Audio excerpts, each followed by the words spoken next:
ये जिहाद जिहाद क्या है? लव जिहाद से शुरू हुआ सिलसिला थूक जिहाद तक आ पहुंचा है। हो सकता है कि कल वे आपके सांस लेने को भी जिहाद घोषित कर दें। कहें कि मुसलमान ज्यादा जोर से सांस लेते हैं, यानी ज्यादा ऑक्सीजन खींचते हैं और ज्यादा कार्बन डाइऑक्साइड छोड़ते हैं, इसलिए हवा में प्रदूषण बढ़ गया है। जी हां, बीजेपी के राज में कुछ भी संभव है। वो कहते हैं कि मोदी है तो मुमकिन है। नमस्कार, सलाम, बेबाक भाषा के पॉइंट टू पॉइंट कार्यक्रम में आपका स्वागत है। मैं हूं मुकुल सरल। आज बात जिहाद की। भारतीय जनता पार्टी ने मुसलमानों के खिलाफ अपनी नफरत उड़ेलने के लिए एक टर्म इजाद की है, जिहाद की टर्म। नेताओं से लेकर हिंदुत्ववादी ब्रिगेड और व्हाट्सएप के नफरती अंकिलों तक दिन रात एक ही रट लगाई जा रही है, जिहाद जिहाद। लव जिहाद से शुरू हुआ नफरत का यह सिलसिला कोरोना जिहाद, लैंड जिहाद, फ्लड जिहाद और थूक जिहाद तक आ गया है। आप यकीन मानिए कि अगर मुसलमान अपने त्योहार पर हमारी तरह पटाखे छोड़ते तो अब तक उसे देशद्रोह और पटाखा जिहाद घोषित कर दिया जाता। तो ये जिहाद आखिर क्या है, और जब भाजपाई जिहाद कहते हैं तो उसका क्या मतलब होता है, आइए जानते हैं। तो सबसे पहले जिहाद का अर्थ जान लेते हैं। जिहाद एक अरबी शब्द है जिसके कई माने हैं। पहला और प्रमुख मानी तो यही है कि धर्म युद्ध, यानी धर्म की रक्षा के लिए किया जाने वाला युद्ध, या धर्म के लिए विधर्मियों से किया जाने वाला युद्ध। तो जब धर्म सभी धर्म संप्रदायों के लिए एक व्यापक शब्द है जिसका अर्थ है धारण करने योग्य जीवन की पद्धति, जीवन जीने की कला, मनुष्य में मानवीय गुणों के विकास की प्रभावना, सार्वभौम चेतना का सत संकल्प, तो फिर इसे संकीर्ण अर्थों में क्यों परिभाषित किया जा रहा है? यह बात इन्हें ही बतानी चाहिए। और जिहाद का अर्थ सिर्फ इतना ही नहीं है, इसका यह भी अर्थ है कि स्वयं से युद्ध करना, यानी अपनी इंद्रियों को वश में करना, यानी मोह माया लोभ लालच से बचना, अपनी बुराइयों से लड़ना, इसे भी जिहाद कहा जाता है। नैतिक मूल्यों के संरक्षण के लिए की जाने वाली जद्दोजहद या संघर्ष है जिहाद। किसी जायज मांग के लिए भरपूर कोशिश करना या आंदोलन करना जिहाद है। जब महाभारत में श्री कृष्ण अर्जुन को गीता का उपदेश दे रहे हैं तो वो उन्हें जिहाद करने के लिए ही कह रहे हैं। तो फिर जिहाद मुसलमानों के खिलाफ हमले के लिए क्यों प्रयोग किया जा रहा है? हिंदुत्ववादियों ने इसके लिए एक पूरा सिद्धांत या थ्योरी गढ़ी है जो पूरी तरह इस्लामोफोबिक है, यानी इस्लाम या मुसलमानों से डराने की साजिश, जो आज तक प्रमाणित नहीं हुई है। लेकिन फिर भी रोज ब रोज जिहाद के नाम पर नए नए शब्द गढ़े जा रहे हैं। मुसलमानों को निशाने पर लेने के लिए सबसे पहले शब्द इजाद किया गया लव जिहाद, और इसे धर्मांतरण से जोड़ दिया गया। हालांकि इसकी शुरुआत कुछ दशक पहले केरल के कुछ ईसाई बिशपों ने की थी, लेकिन इसे ले उड़े हिंदुत्ववादी। जब हिंदुत्ववादी लव जिहाद कहते हैं तो उनका अर्थ होता है कि मुस्लिम पुरुष शादी के माध्यम से इस्लाम में धर्मांतरण के लिए हिंदू महिलाओं को निशाना बनाते हैं। यानी मुस्लिम पुरुष हिंदू महिलाओं को धर्मांतरित करने के लिए प्रेम प्यार का दिखावा करते हैं और फिर धोखे से शादी कर लेते हैं। इन लोगों का मानना है कि इसका उद्देश्य हिंदुओं और हिंदुस्तान के खिलाफ मुस्लिमों द्वारा एक जनसांख्यिकीय युद्ध छेड़ना है ताकि उनका वर्चस्व स्थापित हो सके। इस टर्म या सिद्धांत का उपयोग मुसलमानों के खिलाफ हिंसा और भेदभाव को सही ठहराने के लिए किया जा रहा है, और इसके जरिए अंतरधार्मिक प्रेम और विवाह को प्रतिबंधित करने की साजिश की जा रही है। जी हाँ, इसे समझना जरूरी है। जबकि कहा जाता है कि इश्क आजाद है, हिंदू न मुसलमान है इश्क, आप ही धर्म है और आप ही ईमान है इश्क। मैं नौजवानों से पूछता हूं कि जब आप किसी से प्यार करते हैं, किसी की मोहब्बत में पड़ते हैं, तो उसकी जात धर्म पूछकर उससे प्यार करते हैं? आपका जवाब यकीनन नहीं होगा। इश्क न पूछे दिन धर्म, इश्क न पूछे जाता, इश्क देहता गर्म लहू विच डुबियां लख बराता। भूख न जाने बासी भात, नींद न जाने टूटी खाट, प्यास न जाने धोबी घाट, और प्रीत न जाने जात कुजात। तो प्रीत जात कुजात कुछ नहीं जानती। ये सब ऐसे ही नहीं कहा गया है कि खाक को बुत और बुत को देवता करता है इश्क, इंतहा यह है कि बंदे को खुदा करता है इश्क, लेकिन इश्क, प्यार, मोहब्बत, लव जिहाद की ये जो कॉन्स्पिरेसी थ्योरी गढ़ी गई है, इसके जरिए न केवल अंतरधार्मिक विवाह को रोका जा रहा है बल्कि अंतरजातीय विवाह को भी रोकने की कोशिश की जा रही है, क्योंकि मनुवाद ही जात पात के भेदभाव पर टिका हुआ है, जबकि हमारा संविधान हमें इसकी इजाजत देता है।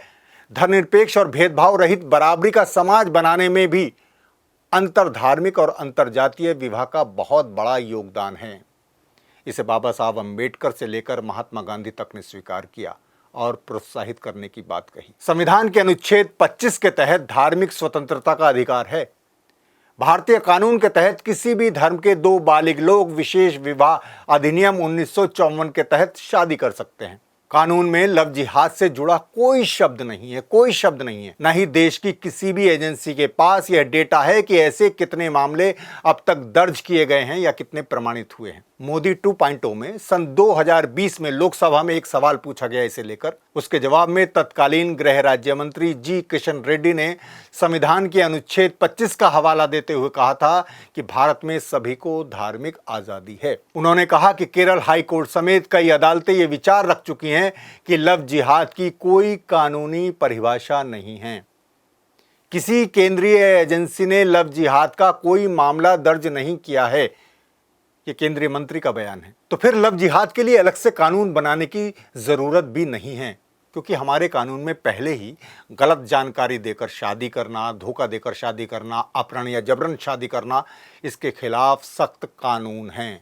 लेकिन उत्तर प्रदेश की योगी सरकार ने विधानसभा में उत्तर प्रदेश विधि विरुद्ध धर्म संपरिवर्तन प्रतिषेध संशोधन विधेयक 2024 पारित किया, जिसके तहत विशिष्ट परिस्थितियों में दोषी सिद्ध किए गए अपराधियों के लिए अधिकतम आजीवन कारावास की सजा का प्रावधान किया गया है। जबकि इसी संबंध में 2020 में भी योगी जी ने कानून पास किया था, लेकिन शायद उससे उनकी राजनीति पूरी तरह नहीं सधी। तो फिर एक बार फिर लव जिहाद का हौवा दिखाकर फिर संशोधित कानून पास कर दिया गया, यानी ये चर्चा में बना रहना चाहिए। जैसे मैंने आपको बताया कि दो धर्म के लोगों के प्रेम या प्रेम विवाह को लव जिहाद से जोड़कर इसे धर्मांतरण से जोड़ दिया गया है, और इस संबंध में मध्य प्रदेश, गुजरात, हिमाचल सभी जगह कानून है, और लगभग सभी कानून जो है धार्मिक स्वतंत्रता विधेयक के नाम पर पास किए गए। लेकिन काम क्या होता है? काम होता है किसी भी धर्म को मानने या किसी भी धार्मिक व्यक्ति से शादी करने पर पाबंदी लगाना। दूसरों के प्यार को लव जिहाद कहकर सबक सिखाने वाली हिंदुत्ववादी भाजपा के कई नेताओं और उनके बच्चों ने अंतर धार्मिक शादियां की हैं। जी हाँ, हिंदुओं ने मुसलमान से, मुसलमान ने हिंदुओं से। मुझे अच्छा नहीं लगता कि मैं एक एक करके सबका नाम लूं, क्योंकि मैं इसका समर्थक हूं कि होनी चाहिए। आप गूगल कर लीजिए, सबके नाम आ जाएंगे। उत्तराखंड में भी लव जिहाद के नाम पर 2018 से सख्त कानून लागू है, जिसे मुख्यमंत्री पुष्कर सिंह धामी ने 2022 में और कड़ा कर दिया है, बिल्कुल योगी जी की तरह। और देखिए कि यह जहर इतना फैलाया जा चुका है कि उत्तराखंड में भाजपा का नेता अपनी बेटी की शादी उसकी पसंद के मुस्लिम लड़के से नहीं कर पाता।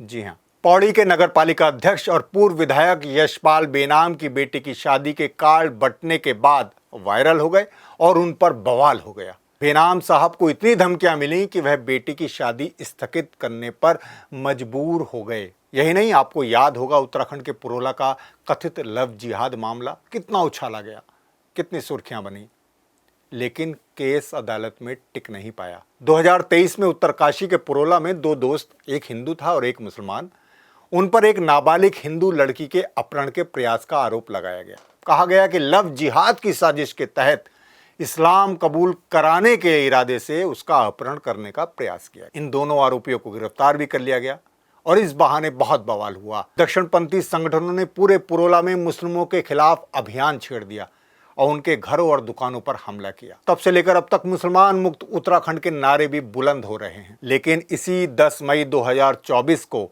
उत्तरकाशी सत्र न्यायालय ने फैसला सुनाया कि दोनों युवकों के खिलाफ आरोप झूठे पाए गए। दिलचस्प बात यह है कि मुकदमे के दौरान कथित तौर पर अपहृत की गई 14 साल की लड़की ने भी अदालत को बताया कि पुलिस ने ही उसे दोनों युवकों पर आरोप लगाने के लिए उकसाया था। और मामला सिर्फ शादी का ही नहीं है, दक्षिण पंथियों को लिव इन से तो और भी ज्यादा दिक्कत है। यानी दो वयस्क अपनी मर्जी से एक दूसरे के साथ नहीं रह सकते। भारत का कानून लिव इन रिलेशनशिप को अपराध नहीं मानता है। हाईकोर्ट और सुप्रीम कोर्ट ने अपने फैसलों में लिव इन को जायज मानते हुए इसे राइट टू लाइफ के तहत रखा है, लेकिन किसी ना किसी बहाने इसे रोकने, अनैतिक और गैरकानूनी बताने की कोशिश की जाती रही है। उत्तराखंड ने तो हाल में ही पास की समान नागरिक संहिता यानी यूसीसी के नाम पर लिव इन को ही नियंत्रित करने का प्रयास किया है। यूसीसी के तहत इस तरह के जोड़ों को अपने लिव इन रिलेशनशिप के बारे में रजिस्ट्रार को बयान देना होगा, जो इस मामले में 30 दिनों के भीतर जांच करेंगे। तो फिर उनकी मर्जी है वो क्या फैसला देते हैं। जबकि सुप्रीम कोर्ट ने साल 2006 के एक केस में फैसला देते हुए कहा था कि वयस्क होने के बाद व्यक्ति किसी के साथ रहने या शादी करने के लिए आजाद है, लेकिन बीजेपी सरकारें ऐसा नहीं मानती। खैर, यह लव जिहाद जिन अर्थों में प्रयोग किया जा रहा है वह मुसलमानों पर हमले और हिंसा के लिए तो है ही, लेकिन यह एक तरह से महिलाओं, खासकर हिंदू महिलाओं पर भी हमला है। जी हां, नोट कर लीजिए, हिंदू महिला खासतौर पर इसे नोट करें कि वो आप पर हमला है। यह उनकी पसंद, उनकी आजादी, उनकी समझ पर हमला है। हिंदुत्व और पितृसत्ता के तहत उन्हें नियंत्रित रखने की कोशिश है। यानी यह मानना है कि हिंदू महिला अपना अच्छा बुरा नहीं समझती, नहीं सोच सकती, उसके पास अपना दिमाग नहीं है, यानी उसे कोई भी बहका सकता है, बहला फुसला सकता है। अब हिंदुत्व के ठेकेदार उन्हें बताएंगे कि क्या अच्छा है, क्या बुरा है, उन्हें किससे प्यार करना चाहिए, किससे शादी करनी चाहिए और किससे नहीं। 21वीं सदी में जब इस बात की समझ बन रही है कि माता पिता को भी बच्चों के चुनाव में दखल नहीं देना चाहिए और कानून भी एक वयस्क को अपनी पसंद का साथी चुनने और शादी करने का पूरा अधिकार देता है, यह हिंदुत्ववादी फिर उन पर प्रतिबंध लगाना चाहते हैं और समाज को फिर पीछे खींचकर मध्ययुगीन या उससे भी पहले के समय में खींचकर ले जाना चाहते हैं, जहां औरत की कोई मर्जी या आज़ादी नहीं है। यानी औरत पुरुष की प्रॉपर्टी है, उसके माताहत है, उसे बेचा या खरीदा जा सकता है या फिर दांव पर भी लगाया जा सकता है। आपने देखा ही होगा कि किस तरह वैलेंटाइन डे पर हिंदुत्ववादी, खासकर बजरंग दल, उत्पात करता है, आतंक फैलाता है, और वे कोई हिंदू मुस्लिम जोड़े को नहीं पीटते बल्कि सभी को पीटते हैं, जो भी कपल मिले, जो भी जोड़ा मिले। इससे साफ है कि वे हिंदू मुस्लिम प्यार के ही खिलाफ नहीं हैं बल्कि प्यार के ही खिलाफ हैं, क्योंकि समाज में प्यार बढ़ा तो उनकी नफरत की राजनीति का क्या होगा। इसलिए महिलाओं, खासकर नफरत की चपेट में आई हिंदू महिलाओं को भी समझना चाहिए कि यह मुसलमानों पर नहीं, उनके ऊपर ही हमला है। पहले वे आपकी पसंद और चयन की आज़ादी छीनते हैं और फिर आपको ज़्यादा से ज़्यादा बच्चा, खासकर लड़का पैदा करने का प्रवचन या आदेश देते हैं। यानी आप उनकी नज़रों में एक स्वतंत्र व्यक्ति या व्यक्तित्व नहीं बल्कि उनके धर्म की दासी और बच्चा पैदा करने वाली मशीन है। इसलिए इसका जितना विरोध धर्मनिरपेक्ष मूल्यों में विश्वास रखने वाले लोगों को करना चाहिए, अमन पसंद, आज़ाद पसंद लोगों को करना चाहिए, उतना ही सनातनी हिंदू महिलाओं को भी विरोध करना चाहिए। ये तो बात हुई लव जिहाद की। लव जिहाद के बाद तो जिहाद जोड़कर इतने शब्द गढ़े जा रहे हैं कि बाढ़ आ गई है। बीजेपी के सारे मुख्यमंत्री, खासकर यूपी के मुख्यमंत्री योगी आदित्यनाथ, उत्तराखंड के मुख्यमंत्री पुष्कर सिंह धामी और असम के मुख्यमंत्री हेमंत बिस्व शर्मा इसमें होड़ लेते दिख रहे हैं कि मुसलमानों के खिलाफ कितने और किस तरह के जिहाद का प्रयोग किया जाए, और इसे हवा दे रहा है हमारा गोदी मीडिया। एक नफरती चैनल के एंकर ने तो यूपीएससी जिहाद तक का नाम दे दिया था और बाकायदा एक प्रोग्राम बना लिया था, जिस पर सुप्रीम कोर्ट को रोक लगानी पड़ी और कहना पड़ा कि यह उन्माद पैदा करने वाला कार्यक्रम है। कोविड के दौर में 2020 में जब पूरी दुनिया इस वायरस से लड़ने में जुटी थी, हमारे हिंदुत्ववादियों और गोदी मीडिया ने शब्द गढ़ा कोरोना जिहाद। तबलीगी जमात के एक कार्यक्रम को निशाना बनाते हुए पूरे मुस्लिम समुदाय को कोरोना फैलाने का जिम्मेदार बताया जाने लगा, जबकि यह पूरी तरह निराधार था। और बाद में जब ऐसी खबरें बड़े पैमाने पर सामने आईं कि किस तरह मुसलमानों ने कोरोना पीड़ितों की मदद की, खून और प्लाज्मा तक दान किया, तो ब्लड जिहाद और प्लाज्मा जिहाद जैसे शब्द चलाए गए। हालांकि वे चले नहीं। उसी समय मैंने कहा था कि इतनी नफरत को लेकर किधर जाओगे, इतनी नफरत को लेकर किधर जाओगे, तुम कोरोना से पहले ही मर जाओगे। मुंह को ढक लो मगर जहन को खोल लो। वरना अपनी गलाजत से भर जाओगे। लव जिहाद के बाद शब्द गढ़ा गया लैंड जिहाद। जी हाँ, भूमि जिहाद, लैंड जिहाद। उत्तराखंड में इसे पुष्कर सिंह धामी ने जोर शोर से उठाया तो असम के मुख्यमंत्री हिमंत बिस्व शर्मा घूम घूम कर इसी तरह की बातें कर रहे हैं। उन्होंने ऐलान किया है कि असम में मुसलमानों को जमीन की बिक्री रोकने के लिए विभिन्न उपाय भी किए जाएंगे। उन्होंने कहा कि राज्य में हिंदुओं और मुसलमानों के बीच भूमि लेन देन के लिए मुख्यमंत्री की सहमति आवश्यक बनाई जाएगी। जी हाँ, ये हाल में ही बयान दिया। यही नहीं, असम में गुवाहाटी में आई बाढ़ को लेकर जब हिमंत सरकार की आलोचना हुई तो उन्होंने इसके लिए university of science and technology Meghalaya को दोषी बताया और कहा कि मुस्लिम शख्स की प्राइवेट यूनिवर्सिटी फ्लड जिहाद कर रही है, यानी बाढ़ जिहाद कर रही है। ये तो हद हो गई। अब इसे क्या कहा जाए। लेकिन बात यहीं नहीं रुकी। लव जिहाद, लैंड जिहाद के बाद अब थूक जिहाद तक पहुंच गई है।